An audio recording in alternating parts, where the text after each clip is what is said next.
زوجها وبث منهما رجالا كثيرا ونساء واتقوا الله الذي تساءلون به والأرحام إن الله كان عليكم رقيبا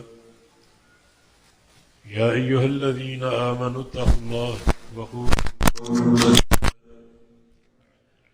يصلح لكم أعمالكم ويغفر لكم ذنوبكم ومن يطع الله ورسوله فقد فاز فوزا عظيما أما بعد فإن أصدق الكلام كلام الله وأحسن الهدي هدي محمد صلى الله تعالى عليه وسلم وشر الأمور محدثاتها وكل محدثة بدعة وكل بدعة ضلالة وكل ضلالة في النار من يطع الله ورسوله فقد رشد واهتدى ومن يعص الله ورسوله فقد ضل وغوى اللهم صل على محمد وعلى آل محمد كما صليت على إبراهيم وعلى آل إبراهيم إنك حميد مجيد اللهم بارك على محمد وعلى آل محمد كما باركت على إبراهيم وعلى آل إبراهيم إنك حميد مجيد سبحانك لا علم لنا إلا ما علمتنا إنك أنت العليم الحكيم رب اشرح لي صدري ويسر لي أمري واحلل عقدة من لساني يفقه قولي أعوذ بالله من الشيطان الرجيم من همزه ونفخه ونفسه بسم الله الرحمن الرحيم إنه من يتق ويصبر فإن الله لا يضيع أجر المصلحين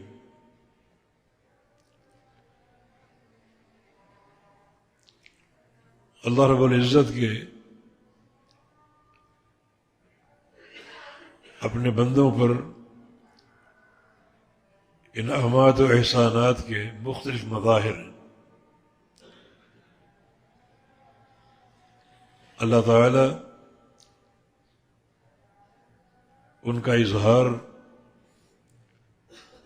مختلف الفاظ کے ساتھ فرماتا ہے۔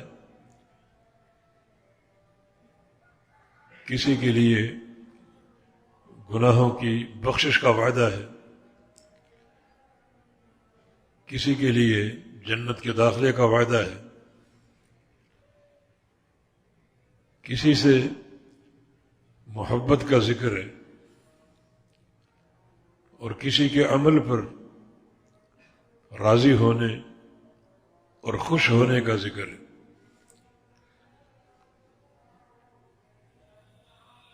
لیکن سب سے بڑھ کر جو صیغہ استعمال ہوتا ہے اس حوالے سے، وہ اللہ تعالیٰ کا یہ فرمانا کہ میں تیرے ساتھ ہوں۔ بہت بڑی بشارت ہے یہ، اور بہت بڑا اللہ تعالیٰ کا فضل ہے یہ۔ قرآن حکیم میں عمومی طور پر بہت سے بندوں کے لیے اللہ تعالیٰ کے ساتھ ہونے کا ذکر ہے۔ اسے صفت معیت بولتے ہیں، یہ معیت خاصہ، اللہ تعالیٰ کا ساتھ ہونا کسی کے باعتبار مدد کے، نصرت کے، باعتبار رحمت کے۔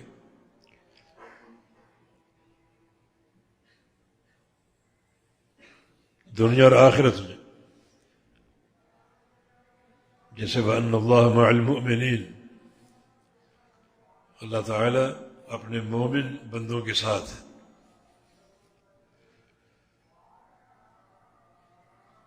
فَاتَّقُوا اللَّهَ وَاعْلَمُوا أَنَّ اللَّهَ مَعَ الْمُتَّقِينَ، پرہیزگاری اختیار کر لو اور یاد رکھو اللہ تعالیٰ متقین کے ساتھ ہے۔ ان اللہ مع الصابرین، بے شک اللہ تعالی صبر کرنے والوں کے ساتھ ہے۔ ان اللہ مع الذین اتقوا والذین هم محسنون، بے شک اللہ رب العزت متقین کے ساتھ ہے اور ان بندوں کے ساتھ ہے جو محسن ہیں، اچھا کرنے والے، احسان کرنے والے۔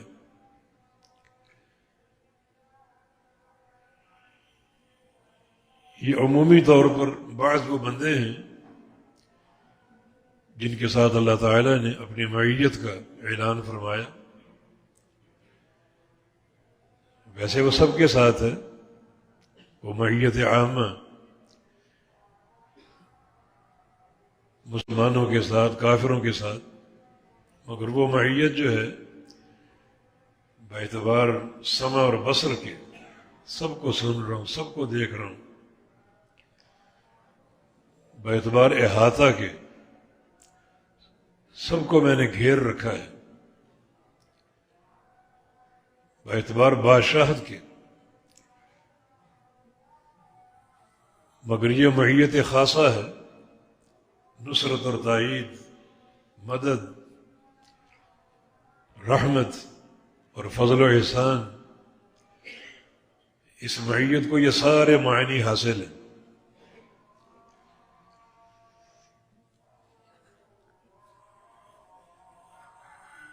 اور یہ بڑا عظیم لفظ یا صیغہ ہے جو اللہ تعالیٰ اپنے بعض بندوں کو عطا فرماتا ہے کہ میں تمہارے ساتھ ہوں۔ جیسے نبی علیہ السلام کے سفر ہجرت میں جب آپ غار میں چلے گئے، غار ثور میں، ابو بکر صدیق رضی اللہ عنہ آپ کے ساتھ تھے، اور کفار تعاقب کرتے کرتے غار کے دھانے تک پہنچ چکے تھے۔ ابو بکر پریشان تھے، پریشانی اپنے حوالے سے نہیں بلکہ نبی علیہ السلام کے حوالے سے، کہ مشرکین زہر آلود ننگی تلواریں لیے گھوم رہے ہیں، اور اگر یہ غار میں داخل ہونے میں کامیاب ہو گئے تو بڑا ایک ناقابل تلافی نقصان ہوگا۔ اس وقت رسول اللہ صلی اللہ علیہ وسلم نے فرمایا تھا کہ ابو بکر لا تحزن ان اللہ معنا، غم نہ کرو، اللہ ہمارے ساتھ۔ یہ ایک عظیم جملہ یا صیغہ جو ان دونوں کے بارے میں استعمال ہوا، اللہ ہمارے ساتھ، بہت بڑی نعمت ہے یہ، بڑا عظیم اللہ تعالیٰ کا فضل و احسان ہے۔ ہمارے لیے جو لمحہ فکریہ ہے وہ یہ ہے کہ عمومی طور پر جن بندوں کے ساتھ اللہ تعالیٰ کے ساتھ ہونے کا ذکر ہے، اس کی معیت کا ذکر ہے، ہم وہ اختیار کرنے کی کوشش کریں۔ گو وحی بند ہو چکی، مگر جب یہ سلسلہ وحی جاری تھا اس وقت اللہ تعالیٰ کی معیت کے یہ مظاہر کثرت سے نازل ہوتے تھے۔ خدیجہ الکبریٰ رضی اللہ عنہا، نبی علیہ السلام کی بیوی ام المومنین، نبی علیہ السلام کی نبوت کے ابتدائی دور ساتھ گزارا، اور نبی علیہ السلام کا فرمان ہے کہ واسطنی بنفسہا ومالہا، خدیجہ نے سب کچھ مجھ پہ لٹا دیا، اپنی جان بھی اور مال بھی۔ بڑے وہ صبر آزما لمحات تھے، بڑی خدمت کی۔ تو پھر یقیناً جو اللہ تعالیٰ کی معیت ہے وہ ان کو حاصل رہی اور ان کے ساتھ موجود رہے گی۔ اس وقت ان کی خوشی کا عالم کیا ہوگا جب ایک بار جبریل امین وحی دے کر واپس لوٹے، رسول اللہ صلی اللہ علیہ وسلم نے جناب خدیجہ کو بلایا اور فرمایا کہ ان اللہ یقرئک السلام، آج اللہ نے آپ کو سلام کہا ہے، اور ایک بار جبریل امین وحی دے کر گئے تو ساتھ یہ فرما کر گئے کہ بشر خدیجہ ببیت فی الجنہ من قصب لا وصب فیہ ولا نصب، کہ خدیجہ کو جنت میں ایک گھر کی بشارت دے دیجئے، انہیں بلا کر خوشخبری دے دیں جنت میں ایک گھر کی، من قصب، اس سارے گھر کی جو تراش خراش ہے وہ ایک ہی موتی سے ہوگی۔ کتنا بڑا وہ موتی ہوگا، چنا گیا ہوگا ان کے گھر کے لیے، جس میں گھر کے سارے جو لوازمات ہیں، کمرے ہیں، وہ سارے بنائے گئے ایک ہی موتی میں۔ اور اس گھر کی خاصیت یہ ہے کہ لا وصب فیہ ولا نصب، اس میں شور نہیں ہوگا اور تھکاوٹ نہیں ہوگی۔ اس میں خاص طور پہ خدیجہ کے فضل کا اظہار مقصود ہے۔ ام المومنین نبی علیہ السلام کی موجودگی میں آپ کے سامنے کبھی انہوں نے اونچی آواز سے بات نہیں کی، کوئی شور نہیں مچایا، جیسے بہت سی عورتوں اور بیویوں کا شیوا ہوتا ہے، شوہر کے سامنے چیخ چیخ کے بولنا، بلند آواز سے بولنا۔ لیکن خدیجہ الکبریٰ رضی اللہ عنہا نبوت سے قبل 15 سال گزارے اور نبوت کے بعد بھی ایک عرصہ گزارا، اس دوران نبی علیہ السلام کے سامنے، اپنے شوہر کے سامنے کوئی شور نہیں کیا، اونچی آواز سے نہیں بولی۔ تو آج ان کا صلہ ہے یہ کہ ایسا گھر ان کو عطا ہوگا جس میں کوئی شور نہ ہوگا۔ شور تو کہیں بھی نہیں ہوگا، مگر یہاں شور کی نفی یہ ظاہر کرتی ہے کہ اس میں خاص قسم کا سکون ہوگا جو کسی اور کو حاصل نہیں ہوگا، اور تھکاوٹ نہیں ہوگی۔ یہاں خدیجہ کے فضل کا اظہار مقصود ہے، نبی علیہ السلام کی خدمت کی، نبوت کا ابتدائی دور آپ کے ساتھ گزارا اور اپنی جسمانی تھکاوٹ کی پرواہ نہیں کی۔ تو آج انہیں بشارت دے گی ایسے گھر کی جس میں کوئی تھکاوٹ نہ ہوگی۔ تھکاوٹ تو کہیں بھی نہیں ہوگی، مگر یہاں ایک عجیب قسم کا سکون جو شاید کسی اور کو حاصل نہ ہو، جو خدیجہ الکبریٰ کے حصے میں آیا۔ یہ اس معیت کے مظاہر ہیں۔ اللہ تعالیٰ کیسا ساتھ دیتا ہے۔ اس وقت سلسلہ وحی جاری تھا، اور اللہ تعالیٰ کی معیت کے یہ مظاہر سامنے آتے تھے، بشارتیں ملتی تھیں، خوشخبریاں ملتی تھیں۔ بلال حبشی رضی اللہ عنہ کتنا صبر کیا اور کتنی ماریں برداشت کی، اور نبی علیہ السلام نے فرمایا کہ بما سبقتنی الی الجنہ، بلال تم جنت میں میرے آگے آگے کیسے؟ انی سمعت خشبۃ علیک فی الجنہ، میں نے جنت میں آپ کے قدموں کی آواز سنی، جہاں بھی گیا مجھے کسی کے چلنے کی گونج سنائی دیتی، اور بتایا جاتا ہے کہ یہ قدم بلال حبشی کے ہیں۔ تم چلتے زمین پر ہو اور تمہارے قدموں کی گونج جنت میں سنائی دیتی ہے، کیا کرتے ہو تم؟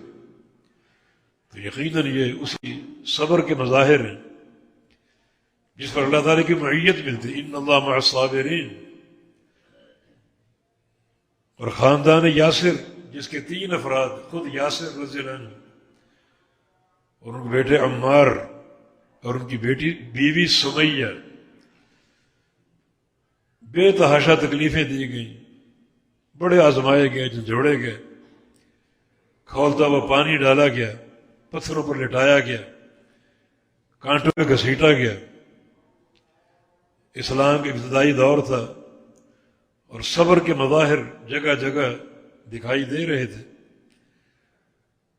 اور کچھ مسلمان کر نہ پاتے تھے۔ نبی علیہ السلام نے ایک بار یہ تکلیفیں دیکھی تو دور سے آپ نے پکارا، صبر یا آل یاسر فإن موعدکم الجنہ، آل یاسر صبر سے کام لو، تمہاری میری ملاقات جنت میں ہوگی، جنت کا وعدہ ہے تمہارے ساتھ۔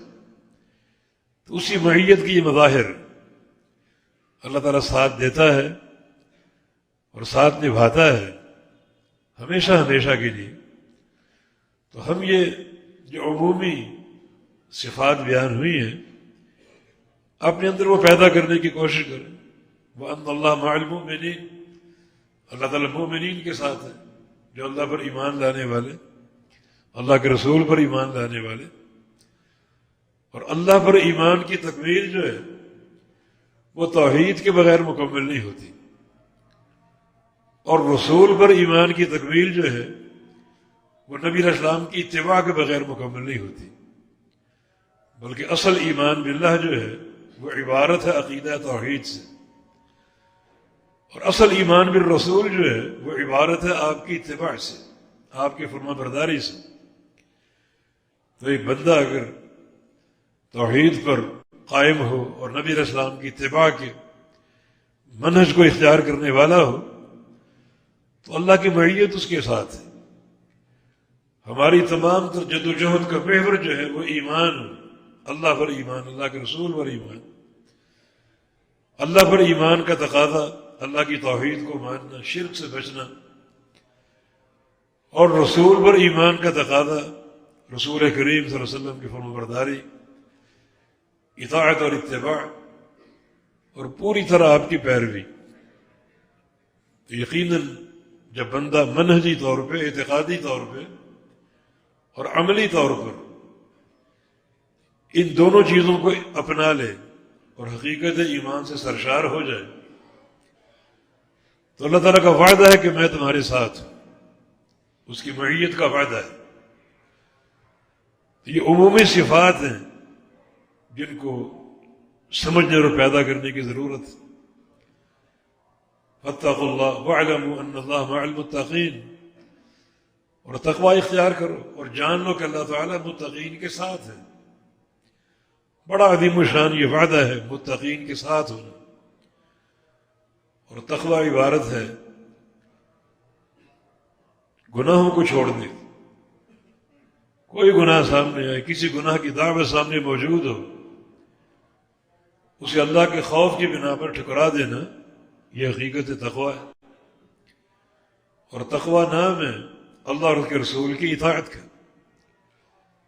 تقوی کی تکمیل ان دو چیزوں سے ہوتی ہے، اللہ اور اس کے رسول کے جو بھی اوامر ہیں، احکامات ہیں، ان سب کی تعمیل، اور جس جس چیز سے روکا ان سے بچاؤ اختیار کرنا، یہ حقیقت تقوی۔ اور اگر اس منہج کو سمجھ لو، اللہ کے اوامر کو مان لو اور نواہی اور منہیات سے بچ جاؤ، تو اللہ تعالیٰ کا وعدہ ہے کہ اللہ آپ کے ساتھ ہے، اس کی تائید اور اس کی نصرت، رحمتوں اور برکتوں کے خزانے ساتھ ہیں تمہارے جہاں بھی تم ہو، دنیا میں، قبر میں، آخرت میں۔ یہ ساتھ کبھی ٹوٹے گا نہیں، کبھی چھوٹے گا نہیں، کمزور نہیں پڑے گا۔ یہ ساتھ روز افزوں بڑھتا جائے گا، مستحکم ہوتا جائے گا۔ جس قدر تمہاری تقوی کی راہ میں ترقی ہوگی، اسی قدر رب تعالیٰ کا ساتھ بھی مضبوط ہوگا۔ اور جس بندے کو یہ ساتھ حاصل ہو جائے، یقیناً بڑا وہ عظیم الشان ہے اور بڑا ہی محترم ہے جس کو اللہ کی معیت حاصل، اللہ کا ساتھ حاصل۔ ان اللہ مع الصابرین، بے شک اللہ صبر کرنے والوں کے ساتھ۔ یہ دو نقطے جو ہیں، تقوی اور صبر، یوسف علیہ السلام کی سیرت میں یہ دونوں بدرجہ اتم موجود تھے، اور پھر اللہ کی معیت کے مظاہر بھی قرآن نے خوب بیان کیے۔ جب یوسف علیہ السلام کو ان کے بھائیوں نے پہچان لیا، اِنَّكَ لَأَنْتَ یوسف، آپ یوسف ہیں، فرمایا کہ انا یوسف وہذا اخی قد من اللہ علینا، ہاں میں یوسف ہوں اور یہ بنیامین میرا بھائی ہے، اللہ نے احسان کر دیا، ہمیں ملا دیا۔ آگے وہی جملہ، انہ من یتق یصبر فإن اللہ لا یضیع اجر المحسنین، بے شک جو بندہ تقوی اختیار کرے گا اور صبر کرے گا، یعنی تقوی اور صبر یہ دونوں وہ صفات ہیں جن میں اللہ تعالیٰ کی معیت کا وعدہ ہے. ان اللہ مع المتقین وَاعْلَمُوا أَنَّ اللَّهَ مَعَ الْمُتَّقِينَ اور ان اللہ مع الصابرین. اللہ تعالیٰ صبر کرنے والوں کے ساتھ ہے، متقین کے ساتھ ہے. اور یہ دونوں وہ صفات ہیں جو یوسف علیہ السلام کی سیرت کا محور تھے،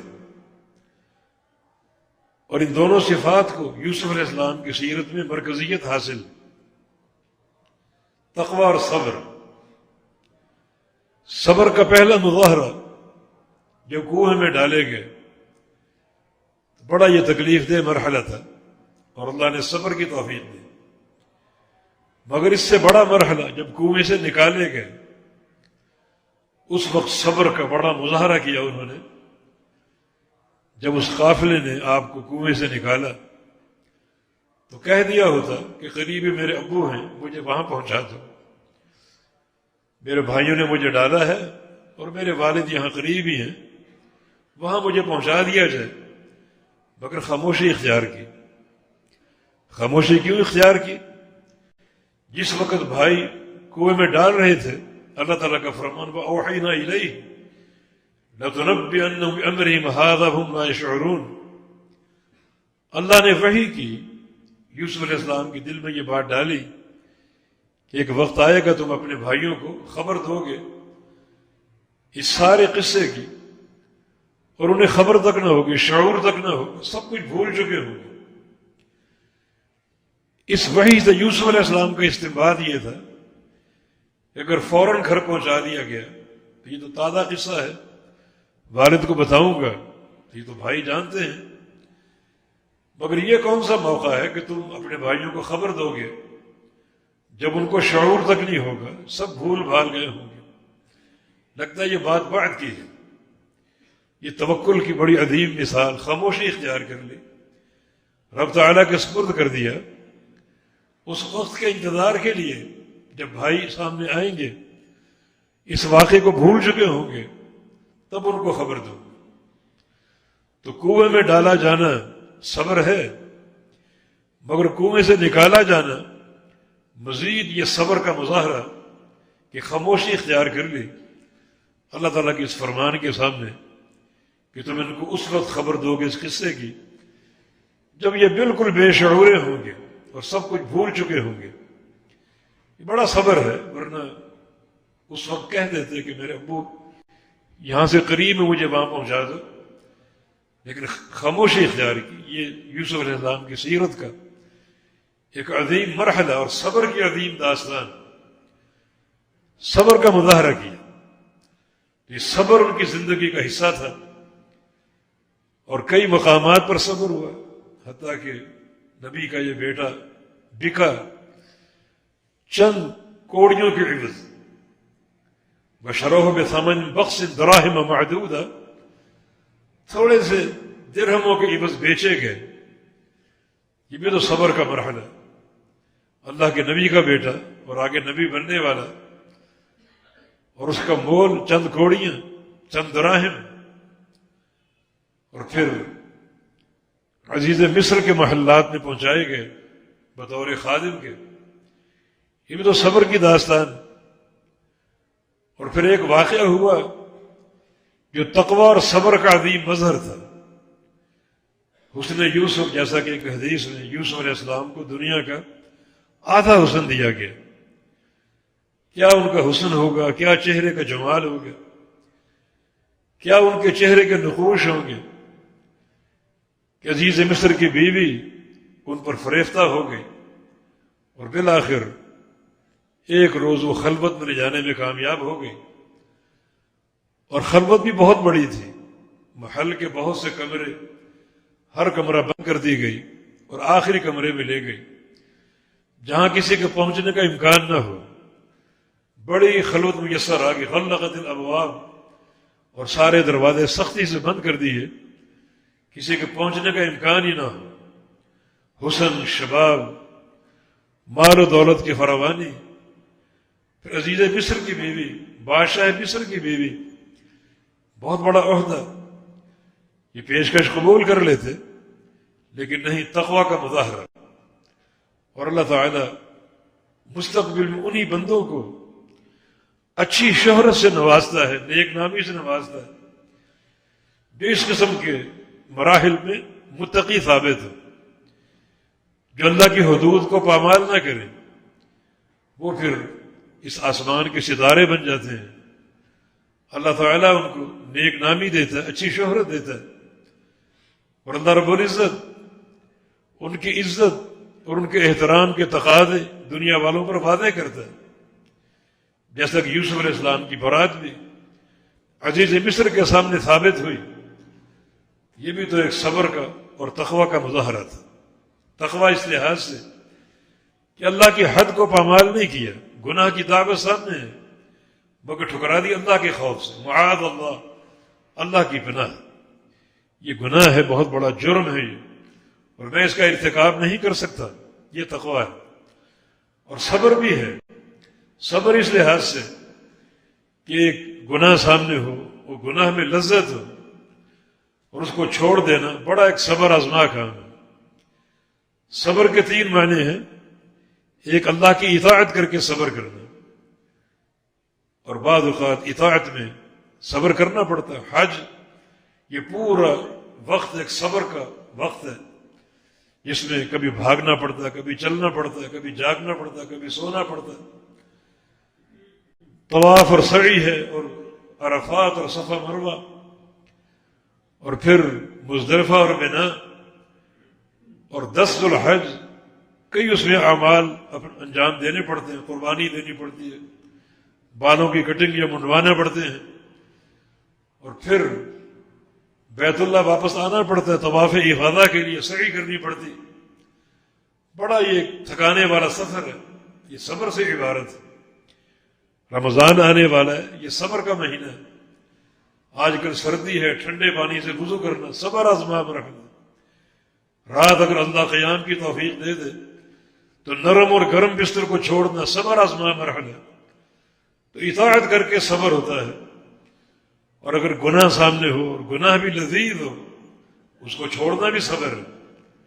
اسے زنا کی دعوت ہے، اس گناہ میں لذت ہے، لیکن اللہ کا خوف غالب ہو تو بندہ اس گناہ کو چھوڑ دیتا ہے، اور یہ ایک صبر آزما مرحلہ۔ شراب ہے، جوا اور سود کے پیسے بعض اوقات ڈھیر لگے ہوتے ہیں، لیکن سودی رقم ہوتی ہے، اس کو چھوڑ دینا، ٹکرا دینا، اس کاروبار کو جھانک کے نہ دیکھنا، صبر آزما مرحلہ۔ یوسف علیہ السلام کا یہ مرحلہ صبر آزما تھا، گناہ کی دعوت تھی، گناہ کی لذت معلوم ہے، مگر اللہ کے خوف کی بنا پر چھوڑ دی۔ جب بھائیوں نے پہچان لیا تو یوسف علیہ السلام نے کیا فرمایا؟ ہاں میں تمہارا بھائی ہوں، بنیامین میرا بھائی ہے، قد من اللہ علینا، اللہ نے احسان کر دی، ہمیں ملا دیا۔ اور آگے یہ جملہ، انہ من یتقی یصبر، جو بھی تقوی اختیار کرے گا اور صبر کرے گا، تقوی اختیار کرے اور صبر کرے، فإن اللہ لا یضیع اجر المحسنین، تو اللہ تعالیٰ ایسے بندوں کے اجر کو ضائع نہیں کرتا۔ اللہ کی معیت ان کو حاصل ہوتی ہے، ان کا اجر کیسے ضائع ہوگا، ان کا ثواب کیسے ضائع ہوگا؟ تو یقیناً یہ صبر اللہ تعالیٰ کے امتحانوں پر اور تقوی کا مظاہرہ اس سارے شرف کا باعث ہوا۔ یوسف علیہ السلام کی زندگی میں اگر یہ مراحل نہ آتے، یعنی اپنے باپ کے ساتھ ہی رہتے، بھائی ان کو نہ لے کر آتے، آزمائشوں میں نہ جھنجھوڑے جاتے، تو گھر میں رہتے، باپ کے سامنے رہتے، یعقوب علیہ السلام، باپ کی محبت ان کو ملتی، باپ کا پیار ان کو ملتا۔ لیکن جب آزمائے گئے اور ابتلاءات کی چکی میں پیسے گئے تو اس کے نتیجے میں نبوت بھی ملی اور پورے ملک مصر کی بادشاہت بھی ملی۔ تو ظاہر ہے کہ ان مقامات تک رسائی کے لیے بڑا صبر کرنا پڑتا ہے، اور بعض مقامات پر تقوی اختیار کرنا پڑتا ہے، اور بندہ اگر تقوی اختیار کر لے، صبر کر لے، تو اللہ تعالیٰ کی معیت اس کے ساتھ ہوتی ہے، اس کی نیک نامی اللہ تعالیٰ دنیا والوں پر ثابت کرتا ہے، ان کو 14ویں کا چاند بنا دیتا ہے، اچھی شہرت ہوتی ہے۔ یہ اس کی معیت کے مظاہر ہیں، تقوی اور پرہیزگاری اور صبر پر۔ ہمارے اساتذہ نے ایک واقعہ میاں صاحب مرحوم کے مدرسے کا سنایا. میاں نذیر حسین محدث دہلوی شیخ الکل فی الکل، دلی میں ان کی درسگاہ تھی. شدید سردی کا موسم، ایک طالب علم میاں صاحب طلبہ کو دیکھا کرتے تھے اور ان کے احوال کا جائزہ لیا کرتے تھے. ایک کمرے میں داخل ہوئے، کونے میں ایک طالب علم گیلے کپڑے پہنے سردی میں ٹھٹر رہا ہے، حتیٰ کہ اس کی موت واقع ہو گئی. اور جب اس کا جنازہ ادا ہوا تو چاروں طرف خوشبو پھیلی ہوئی تھی. دنیا حیران، یہ خوشبو کہاں سے آ رہی؟ اس خوشبو کا مرکزی نقطہ اس کی میت تھی، وہ جنازہ تھا. میاں صاحب سے پوچھا گیا تو انہوں نے وہ قصہ سنایا. یہ ہمارے مدرسے کا طالب علم، اور اس دور میں مدارس میں وسائل نہیں ہوتے تھے، علاقے کے لوگ اور ان کے گھرانے تقسیم ہوتے تھے. فلاں طالب علم فلاں گھر میں کھانا کھائے گا، فلاں طالب علم فلاں گھر میں کھانا کھائے گا. تو اس نوجوان طالب علم کی تقسیم میں ایک گھر تھا جہاں وہ کھانا کھاتا تھا یا لے کر آتا تھا. اور وہاں کی ایک خاتون، یہ لڑکی اس پر عاشق ہو گئی، فریفتہ ہو گئی. بڑی پلاننگ کرتی رہی تنہائی کی. ایک بار گھر والے کہیں شادی میں جانا چاہ رہے تھے، اس نے بیماری کا بہانہ بنایا اور گھر میں رک گئے. یہ لڑکا طالب علم اپنے وقت پر گھر پہنچا. اندر اس نے بلا لیا کھانے کے لیے اور دروازہ مقفل کر دیا، بند کر دیا، اور گناہ کی دعوت دی اور کہا کہ اگر تم اس دعوت کو قبول نہ کرو گے میں پورے محلے میں شور کر دوں گی، پھر تمہاری بڑی درگت بنے گی اور پھر دیکھنا کیا انجام ہوگا، اور تمہیں یہاں سے دھتکار دیا جائے گا، نکال دیا جائے گا اور طلب علم سے محروم کر دیا جائے گا. جب اس نوجوان نے یہ سارا صورتحال اس کا مشاہدہ کیا تو اللہ نے ذہن میں ایک بات ڈال دی، بیت الخلاء جانے کی خواہش کی کہ میں بیت الخلاء سے ہوں. بیت الخلاء میں چلے گئے. اس دور میں فلش سسٹم نہیں ہوتا تھا. اندر جو گندگی اور غلاظت پڑی ہوئی تھی ساری اپنے کپڑوں پر اور چہرے پر مل لی، اپنے سر پہ چہرے پر وہ غلاظت مل لی اور باہر آ گئے، اپنے آپ کو پیش کیا. اب اس لڑکی نے دیکھا اس بدبو کو، تعفن کو، اور یہ خود غلاظت کا ڈھیر بنا ہوا ہے. بڑی اس کو نفرت ہوئی اور گالیاں دیتی ہوئی گھر سے نکال دیا. غریب طالب علم تھا، کپڑا بھی ایک ہی تھا، اسے کو جا کر دھویا، ٹھنڈا پانی، سردی کا موسم، اور ایک کونے میں بیٹھ ٹھٹر رہے، حتیٰ کہ سردی سے موت واقع ہو گئی. اور اللہ تعالیٰ نے، اللہ کی معیت اور اس کا ساتھ اپنے بندوں کے ہوتا ہے، صبر کرنے والے اور تقوی کا مظاہرہ کرنے والے. اس نوجوان کے اس کردار میں صبر بھی تھا اور تقوی بھی تھا. صبر اس لحاظ سے کہ ایک پرکشش دعوت تھی، تنہائی تھی، اگر اس کو اختیار کر لیتے، وقتی لذت ہی اختیار کر لیتے، مگر اس کو چھوڑنا ایک صبر آزما بات تھی. اور تقوی اس لحاظ سے کہ اللہ کا خوف ان پر غالب تھا، اللہ کی خشیت ان پر غالب تھی. چنانچہ اس گناہ کو ٹھکرا دیا. تقوی اور صبر دونوں مظاہر تھے تو اللہ کی معیت ساتھ ہوتی ہے. اللہ نے اس نوجوان طالب علم کی عزت کو اور عزت کے تقاضوں کو لوگوں پر واضح کیا. پورے جنازے میں تدفین تک خوشبو پھیلتی رہی اور نقطہ مرکزی یہ طالب علم ہی تھا. تب میاں صاحب نے قصہ بیان کیا روتے ہوئے. لوگوں نے سنا. یقیناً یہ صبر اور تقوی وہ مظاہر ہیں عملی اعتبار سے جن پر اللہ تعالیٰ بندے کے ساتھ ہوتا ہے اور ساتھ نبھاتا ہے، اور یہ ساتھ قائم رہے گا. اللہ کا ساتھ جس کو حاصل ہو جائے وہ ساتھ اس کو قیامت تک ملتا رہے گا اور اس کے مظاہر اس پر پہنچتے رہیں گے، دنیا کی زندگی میں بھی، قبر میں بھی اور قیامت کے دن بھی. یہ ساتھ سب سے بڑی نعمت ہے. جس بندے کو اللہ کا ساتھ میسر ہو، پوری دنیا اس کو چھوڑ دے، سب کچھ اس کے ساتھ ہے. اور اگر پوری دنیا کسی کے ساتھ ہو، ساتوں بر اعظم کی بادشاہتیں اس کے ساتھ ہو، دنیا کے خزانے اس کے ساتھ ہو، مگر اللہ کا ساتھ نہ ہو، اللہ کی معیت نہ ہو، تو وہ انسان فقیر ہے، تلاش ہے اور ترس کھائے جانے کے قابل ہے. کچھ نہیں اس کے ساتھ. تو اللہ کی معیت ایک خزانہ ہے. اور یقین یوسف علیہ السلام کی زندگی اس کی عملی ایک تعبیر ہے. سبعۃ یظلھم اللہ فی ظلہ. یوم لا ظل الا ظلہ، اللہ تعالیٰ قیامت کے دن 7 قسم کے انسانوں کو اپنے عرش کا سایہ عطا فرمائے گا، جن میں ایک انسان یہ بھی ہے رجل دعته امرأة ذات منصب و جمال فقال انی اخاف اللہ، جسے کوئی خوبصورت عورت دعوت گناہ دے اور وہ یہ کہے کہ ٹھکرا دے کہ مجھے اللہ کا خوف اور اللہ کا ڈر ہے، اللہ کی خشیت اس کے دل میں آباد ہو تو اللہ کا ساتھ اس کو حاصل ہوگا۔